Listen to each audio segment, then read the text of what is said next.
అందరికీ నమస్కారాలు. ఈ 5 ఏళ్లుగా ఈ రాష్ట్రాన్ని పట్టి పీడించిన ఒక దుర్మార్గుడు రేపు మధ్యాహ్నంతో పీడ తొలగిపోబోతుంది. ఈ రాష్ట్రంలో 5 ఏళ్లుగా ఒక అభివృద్ధి లేకుండా, ఒక అవినీతిలో, అరాచకంలో, మర్డర్లో, మానభంగంలో, రేట్లు పెంచడంలో, ప్రతిదానికి పన్ను వేయటంలో, దోచుకోవడంలో, దాచుకోవడంలో, స్థలాలు పొలాలు ఏది కూడా విలువైన ఆంధ్రప్రదేశ్ సంపదని దోసుకున్న ఈ అసమర్థ ముఖ్యమంత్రి రేపుతో తొలగిపోతున్నాడనేది ఖాయమైపోయింది. మనం కౌంటింగ్లో వెళ్ళేవాళ్ళు చాలా జాగ్రత్తగా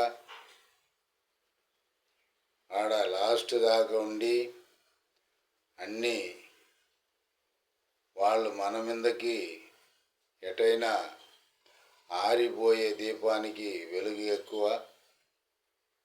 వాళ్ళు మన మీద ఎన్ని దాడులు చేయవచ్చినా, ఎన్ని ఇబ్బందులు పెట్టినా మనకి కావాల్సింది మనం ఎమ్మెల్యేలు గెలవాలి, మనం ఎంపీలు గెలవాలి, మనం నారా చంద్రబాబు నాయుడు గారు ముఖ్యమంత్రి అయ్యాలి ఒకే జయంతో మనల్ని ఎంత రెచ్చగొట్టినా మనం రెచ్చిపోకుండా కౌంటింగ్లో చాలా జాగ్రత్తగా ఉండాలని ప్రతి ఒక్కరికి చెప్పుకుంటూ, మీకు చెప్పాల్సిన పని లేదు, మీ అన్నీ చదువుకున్న వాళ్ళే వెళ్తారు, అన్నీ తెలుసు.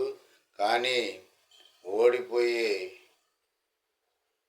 వైఎస్ఆర్ కాంగ్రెస్ పార్టీ ఎన్నడూ లేని విధంగా తుక్కుగా ఓడిపోతుంది. కాబట్టి ఒక తెలుగుదేశం పార్టీ ఘన విజయం ఒక సునామీని సృష్టించబోతుంది. అది వాళ్ళకి మింగుడు పడదు. మీరు అందరూ కూడా చాలా జాగ్రత్తగా చక్కగా అన్ని కౌంటింగ్ అయ్యేదాకా ఉండి మనకి గెలిచిన పత్రాలు ఇచ్చేదాకా ఉండి రావాల్సిందిగా మనవి చేస్తూ, అలాగనే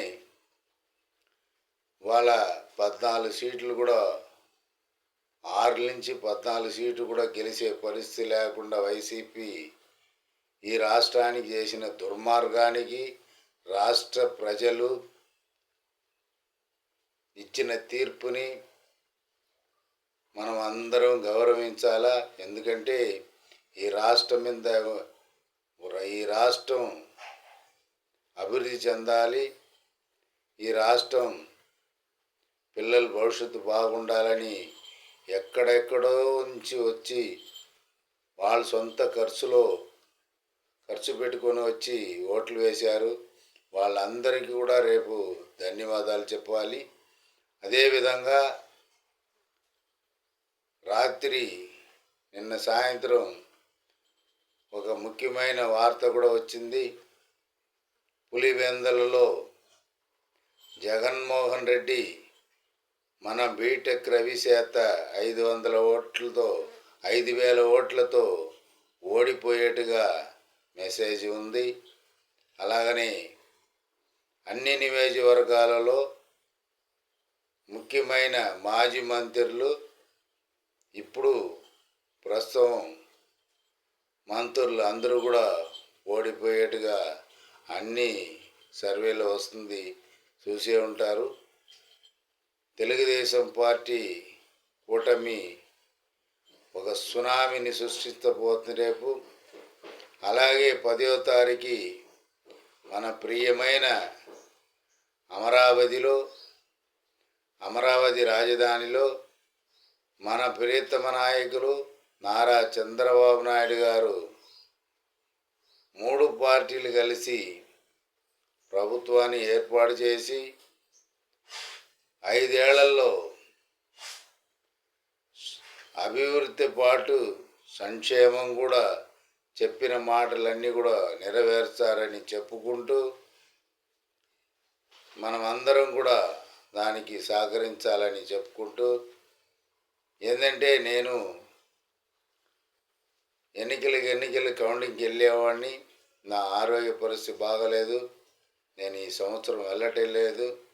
మీరు అందరూ కూడా వెళ్ళేవాళ్ళు టాలెంట్ గల వాళ్ళే వెళ్తారు. అందరూ కూడా మనవి చేసేది ఏంటంటే, వాళ్ళు ఎంత రెచ్చిపోయినా మనం రెచ్చిపోకూడదు. మనకు కావాల్సింది గెలుపు. మనం ప్రకాశం జిల్లాలో 11 స్థానాలు చెప్తున్నారు. 11 కాదు, 12కి 12 స్థానాలు మనమే గెలుస్తున్నాము. ఇది సత్యం. జై హింద్, జై తెలుగుదేశం, జై జనసేన, జై బీజేపీ, జై హింద్.